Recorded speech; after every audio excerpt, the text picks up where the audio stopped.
Бірінші күн бейімделу. Бірінші күн бұл бейімделу.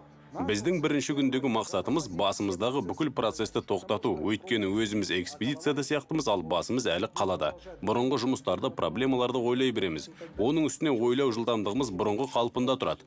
Біздің міндетіміз жылдамдықты тоқтату, баяулату.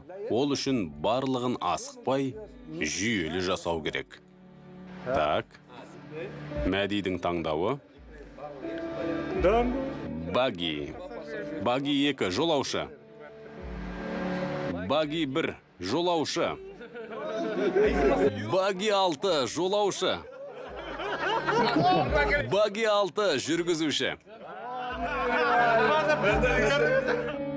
Физикалық түрде баяулай бастаңыз. Өйткені көбі қаладан шыққаннан кейінде қапылуын қоймайды. Жай ғана бәрін баяу істей бастаңыз. Эстондар сияқты. Асықпай, сабырмен, өйткені ауылда, далада өмір ырғағы мүлдем басқа. Биологиялық сағат басқа. Біздің міндетіміз биологиялық сағат пен металды сағатты қайта баптау.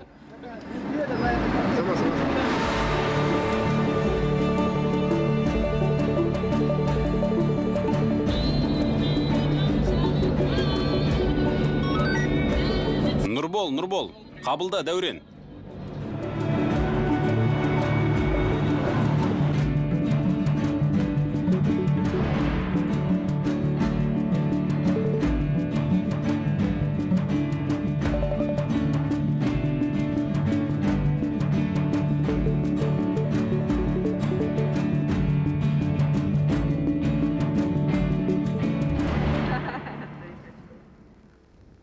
Болды.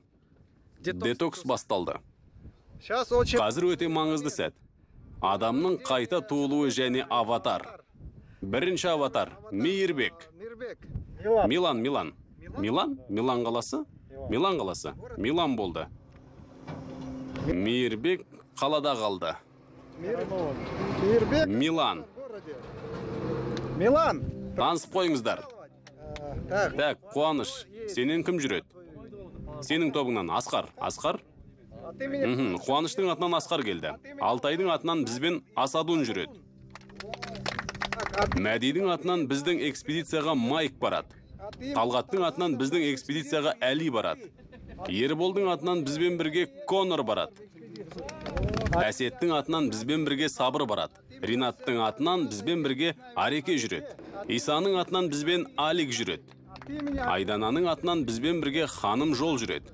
Марғұланның атынан бұл экспедицияға Эмир жүреді.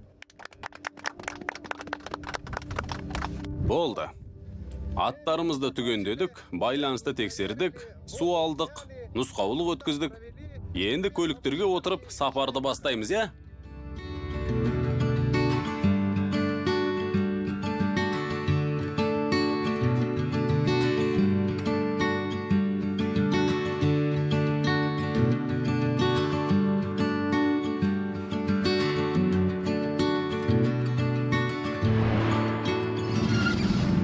Достар, қош келдіңіздер. Бұл шатқал Ыбықтысай деп аталады. Араларыңызда Америкада болғандар болса, білетін шығар. Америкада осыған ұқсас шатқал бар, алтын бөкен деп аталады. Мынау біздің нұсқа. Халық арасындағы атауы Ажурный каньон. Қазір температураның өзгергенін байқай аласыздар. Ішіне кіргенде температура қандай болатынын қараңыздар.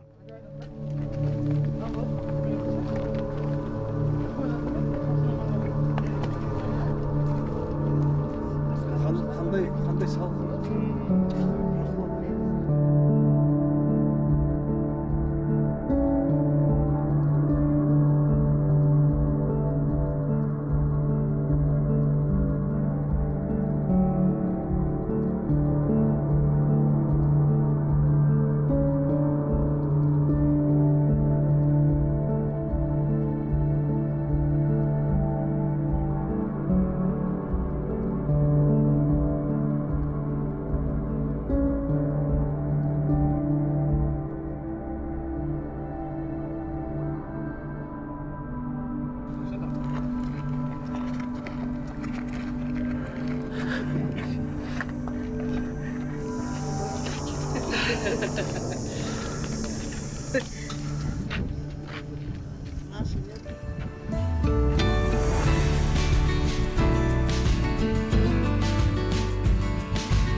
Күтпеген жағдай болып қалды.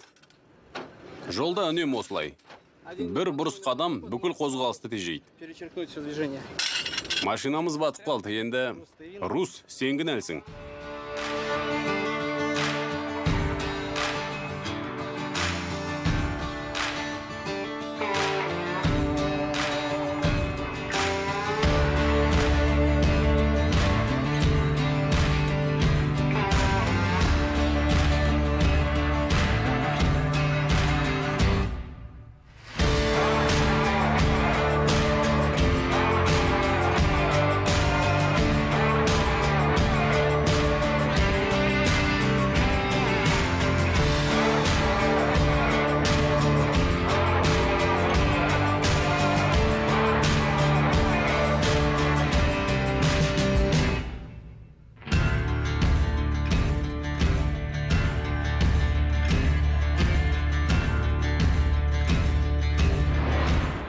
Заттарды палаткаға салып үстеріңді қағып алыңдар. Торды үнемі жауып жүріңдер, бірдеңе үшіп өрмелеп кіріп кетпесін.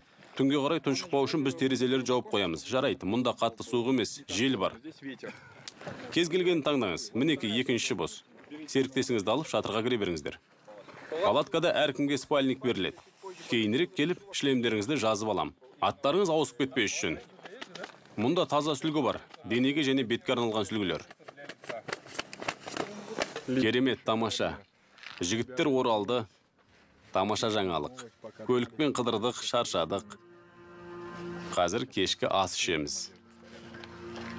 Енді киімді ретке келтіріп алайық, ертеңге дайын болу үшін. Рульде 12 сағат отырдық. Тағы қанша жүреміз? Тағы сондай жол, тағы сонша жол жүреміз.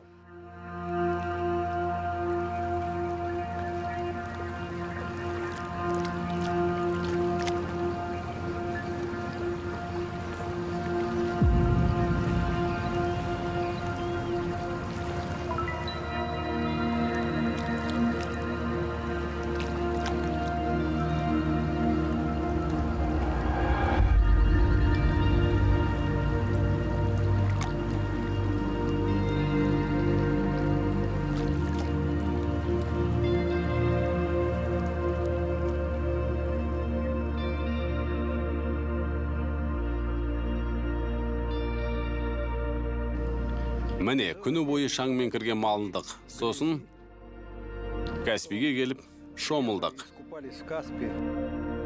Енді қазақша шаймен күнді шығарып саламыз. Күн батыс. Қарапайым қазақы бақыт үшін бұдан артық не керек?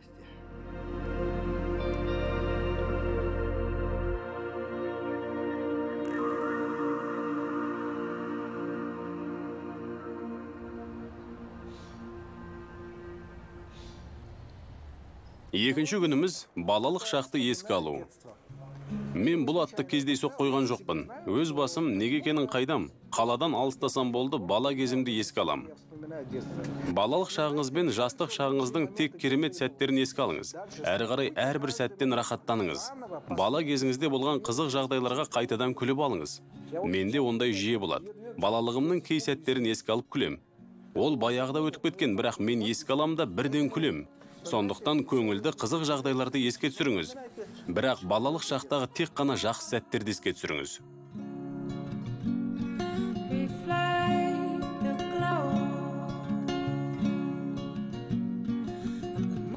Жеребеден кім өткен жоқ?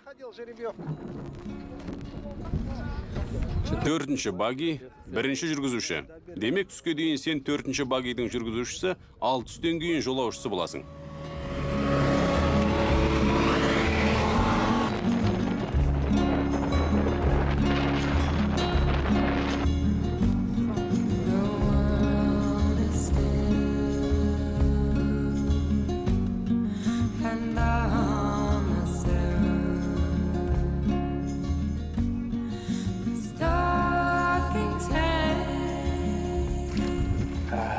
Қазір кола болса ғой, Ник. Мұздай кола, мұзбен. Ыстық, су ішкін келе береді. Сосын душқа түскін келеді. Мұздай су қалайсың. Ал бассейн тіпті арман, кішкентай арман. Бірақ оны орындауға болады деп ойлаймын.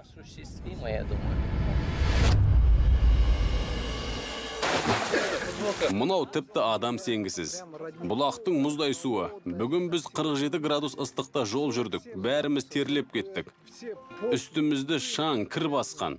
Бәрінің менен жалғыз сұрағаны шомылып алатын жер бар ма дей берді. Негізі жоспарда болмаған, бірақ бусик қызып кеткендіктен бізге аялдауға тура келді. Сөйтсек, бізді Құдайдың өзі мынандай суы бар бұлаққа айдаған екен. Бұл нағыз ертегі. Мен жол бойы осыны армандадым. Нағыз сыйлық деп осыны айт, е?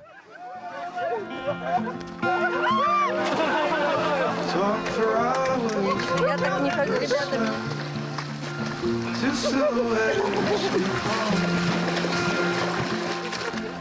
You watch the sun as it from the horizon to the big screen. Oh, this could be the best thing that I'll ever know.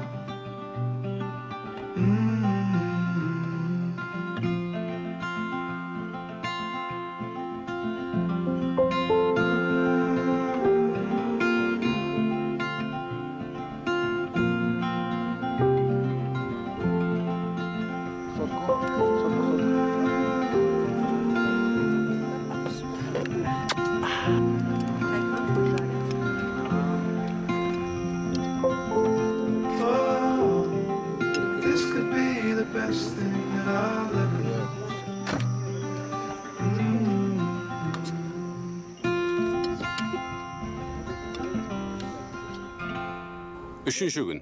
Өмірдің мәні туралы ойлану. Мұнда сіз өміріңізде қазір бар барлық жақсы нәрселер туралы ойлануыңыз керек. Сіздің отбасыңыз, балаларыңыз, бизнесіңіз бар екенін еске түсіріңіз. Барлық жақсы нәрселерді, сізде бар тек қана жақсы нәрселерді еске түсіріңіз. Бұл біріншіден. Әрі қарай тек жақын сүйікті адамдарыңыз бен достарыңыз туралы ойлау. Әрі қарай сіздің өміріңіз одан сайын жақсылықтармен толу үшін не істеу керегін ойлану. Яғни, осылай ойлансаңыз, сіз өзіңізде бар жақсы дүниелерді түсініп бағалай бастайсыз. Және сіздің қолыңызда өмірдің қай жағын жетілдіру керектігі туралы үлгі бар.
Біз Булы ойық үңгіріндеміз.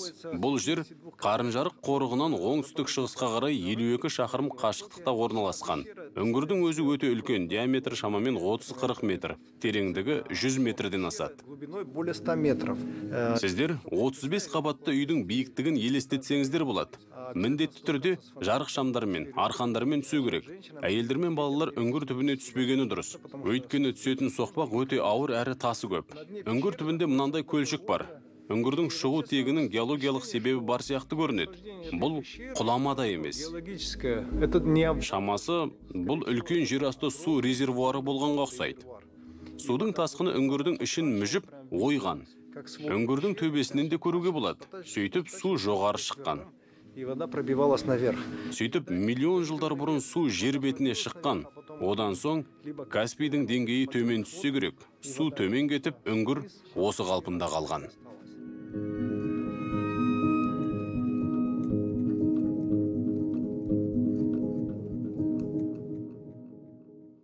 Қалайсыз? Жақсы. Қанша жерге ұшып түстіңіз? Жоқ, азғантай ғана. Жай тастар маған қарай құлады. 2-3 метрге құлады, е? Ең бастысы каскасы бар. Каскада, егер каска болмаса, есінен танар ма еді? Әрине. Марулан, не болғанын айтыңызшы? Асадунның құлағанын ба? Я. Сіздер бәрін естідіңіздер ғой. Мен шынымды айтсам уайымдадым. Касканың әйнегі бетін жырып кетірім екен жоқ па деп ойладым.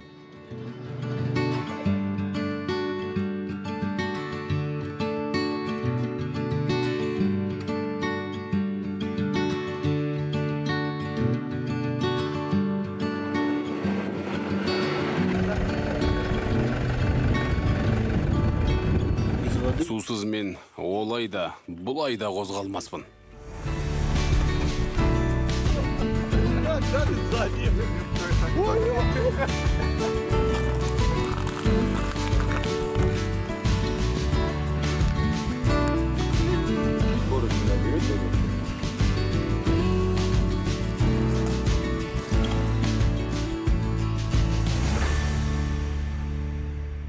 Төртінші күн, мәселелер туралы ойлану. Біріншіден, мәселеге бөлекше қарау. Екіншіден, мәселеге қалада қалған басқа адамның мәселесіндей қарау. Үшіншіден, мәселенің туындауына рұқсат етіңіз. Сіздің басыңызда болуы мүмкін ең нашар жағдай туралы ойланыңыз. Ол соншалықты маңызды ма, сезініп көріңіз. Дайындық процесіне өте көп шаралар кіреді. Бұл лагерлік жабдықтарды дайындау, көлікпен қамтамасыз ету, логистика, мағыналық контент, теле, фото, видео түсірілімдер, қауіпсіздік, бөлек блок. Құрамдас бөліктері өте көп. Әдетте экспедицияға дайындалуға 10, кейде тіпті бағытқа байланысты 15 адам қатысады.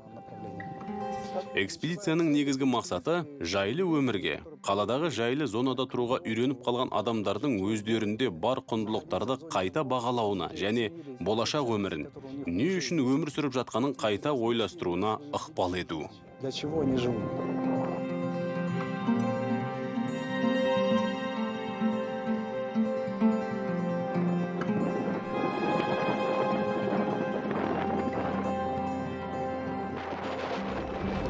Жоғарға дейін жете алатын, бірақ рекорд жасап үлгерген қонақтардың бір бөлігін орналастырып жатырмыз. Бізбен бірге экспедиция мүшелері Никтің қасында ханым бар. Қазір оны көлеңкеге орналастырамыз.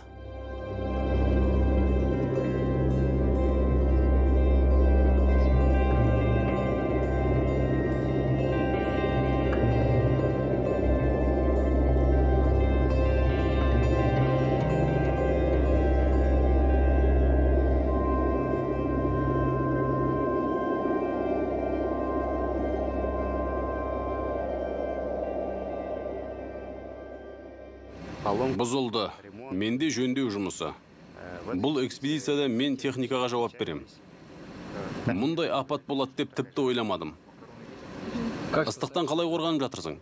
Міне, киініп жүрмін. Жеңім ұзын. Міне, мынадай нәрсе бар. Баф деп аталады. Басыңа киіп аласың. Осылай міне. Сыртынан бас киім киесің. Болды, жақсы. Көрдің бе, қалжыратты. Әбден қалжырадық.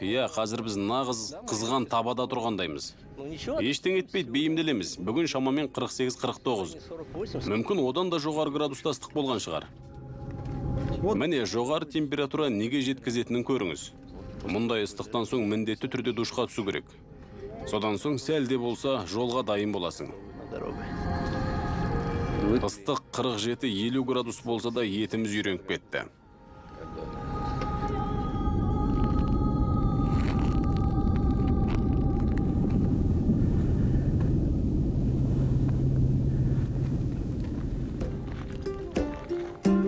Біз жолды өзгертеміз деп шештік. Қазір біз Бекет атаға аттанамыз. Ол жақтан боз жыраға ашылатын шолу алаңына барамыз. Сол жерде тұрып, осы маңға қарайтын боламыз. Бүгін біз осы жерде түнейміз деп шештік. Өйткені бәрімізге осы жер ұнады.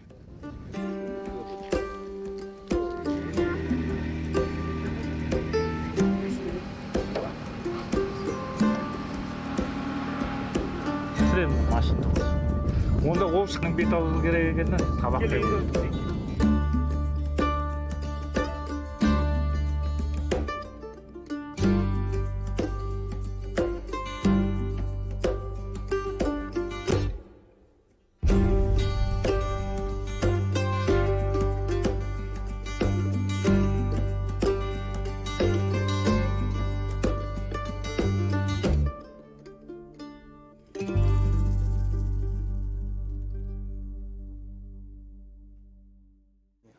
Бесінші күн армандау күні, немесе болашақ жайлы ойлану. Демек, біз бұл күні не істейміз? Армандаймыз, жай ғана қиялға ерік беру. Әр қарай өзіміздің идеалды өмірімізді елестетеміз. Ойша сол идеалды өмірді сүреміз. Идеалды күнді елестетіп, сол күнде өмір сүреміз. Мен өзімді қалай ұстар едім, қандай көлік айдар едім, өзіме не сатып алар едім. Тамаша ұйықтадым, жалпы боз жұрада ұйқы керемет қанат. Seems so wet. Мұндай табиғат аясында ұйқы қалай қанбасын? Как можно не выспаться? Және керемет көңіл күймен. Жақсы ұйқы, таза ауа, жақсы тамақ, жақсы адамдар. Oh, this could be the best thing that I'll ever know.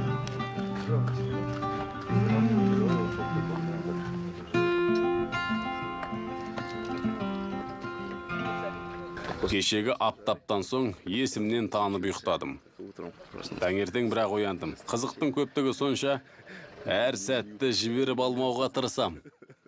Артынан үйде ұйықтармын.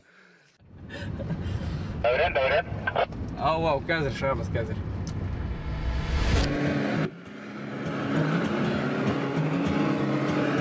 Windows wide, the curtains fly to catch the evening breeze.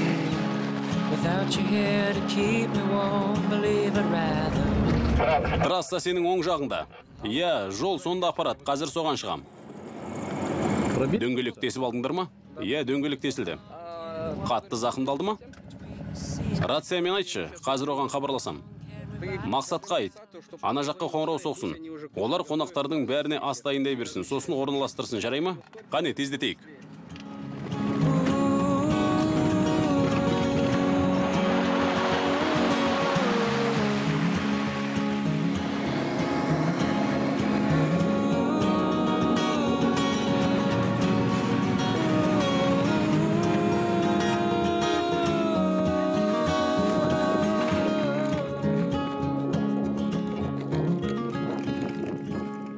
Өте ұзақ жолды жүріп өттік. Қысқы аялдамалар болды. Әрине, бізде аялдамалар көбірек болды. Шамасы түрлі ландшафтармен 300 шақырымнан аса жүрдік. Мен киіз үйге бірінші рет кіріп отырмын. Қызық. Прикольно. Қазір палаткада емес, киіз үйде ұйықтаймыз. Ұлттық рухта. Даладағы осы сапардан соң киіз үй біз үшін нағыз Ритц Карлтон. Ауылдар бізге Дубайдай сезіліп жатыр. Жаңа әсерлер, жаңа түсініктер келді. Қаншама инсайттар алдық, біртіндеп қорытып жатырмын. Мен мұны бұрын неге білмегенмін, неге бұлай істемегенмін. Менде қазір шынында да қайта қорытындылау болып жатыр. Бәріне кеңес береміз. Келесі турларға түсуге мүмкіндік пен уақыт болса, жіберіп алмаңыз. Бүгінгі күн расында өте қызық болды. Реально интересно. Ең таңғаларлығы. Бұл сапарда жол серіктеріңді әр күн сайын жаңа қырынан танисың. Каждое новое. Сол қызық. Вот это интересно. Когда меня не станет, я буду петь голосами моих детей и голосами их детей. Нас просто меняют местами. Таков закон сансары. Круговорот людей. Сейчас нужен женский голос. Ой, мама, когда меня не станет, я буду петь голосами моих детей и голосами их детей. Қане бауырым бас, трассаға қарай, манатаға қарай. Закон сансары, круговорот людей. Ой, мама, когда меня не станет, я буду петь голосами.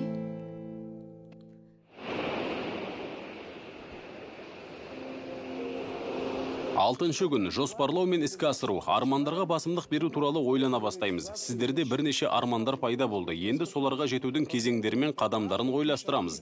Кезеңдер мен қадамдар туралы ойлай беріңіздер. Мүмкіндіктеріміз бен ресурстарымызды бағамдап аламыз. Бұл армандарға жету үшін қанша қалды және тағы не істеу керек?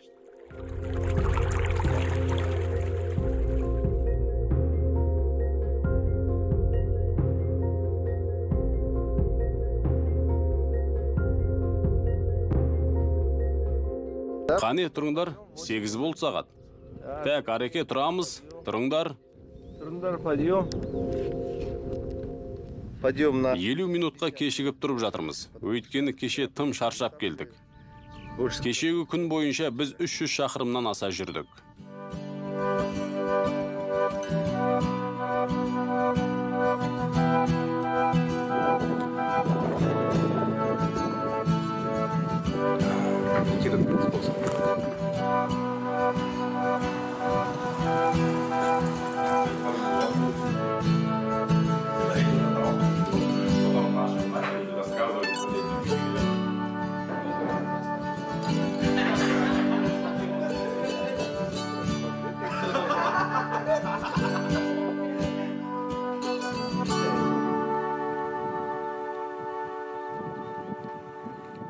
Соңғы күн.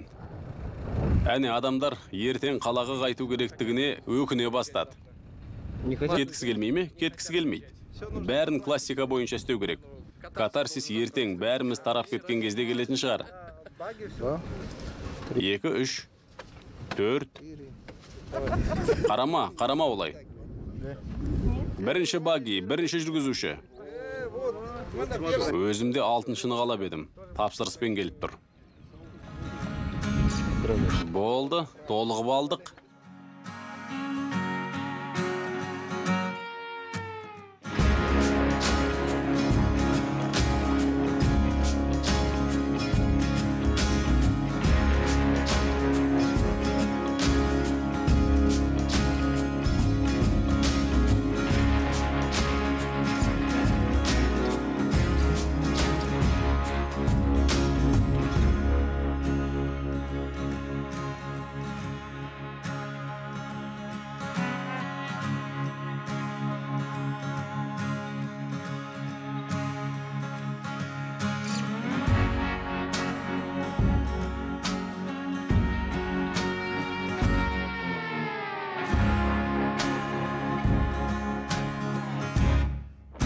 Бізде шағын төтенше жағдай болып қалды.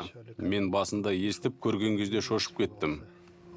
Оскар бар жылдамдықпен жүріп келе жатып, багимен 2 рет айналып түскен екен. Аллаға шүкір, бәрі тірі, дін аман. Аяқтары, қолдары аздап жарақаттанған, ең бастысы бәрі аман. Сонда да мыналардың бәрі жақсы жасалған екен. Сыртқы қоршауы, оған қоса 4 жақты белдік, оларды мықты ұстап багиден лақтырмай алып қалған. Бұл өте тамаша, маған осы қауіпсіздік жағынан жақсы жасалған ұнады. Ал қазір біз, міне, шешіп жатырмыз. Біріншіден, әрі қарай жүретін жол бағытын сызып жатырмыз. Өйткені қазір біз 2 топқа бөлінуіміз керек. Бір топ багиді шығаруға барады, екінші топ базаға барады. Одан да ұзынын алыңдар, тежегішті тексер, ау. Қандай жылдамдық? 60-90, маған бәрі бір. Тежегіш бар ма? Бар. Иә, істейді. Бізде бүгін апат болды. Жігіттер жақсылап айдаған. Міне, енді лагерге сүйрейміз. Бәрі жақсы.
Сөзбен айтып жеткізу мүмкін емес. По сути, это Бұл сапар мен үшін практически Power менеджментті іс жүзінде шыңдау болды. очень круто. Өте мықты команда. Бәрі сондай керемет. Все такие Олардың командада қалай жұмыс істейтінін көрдім.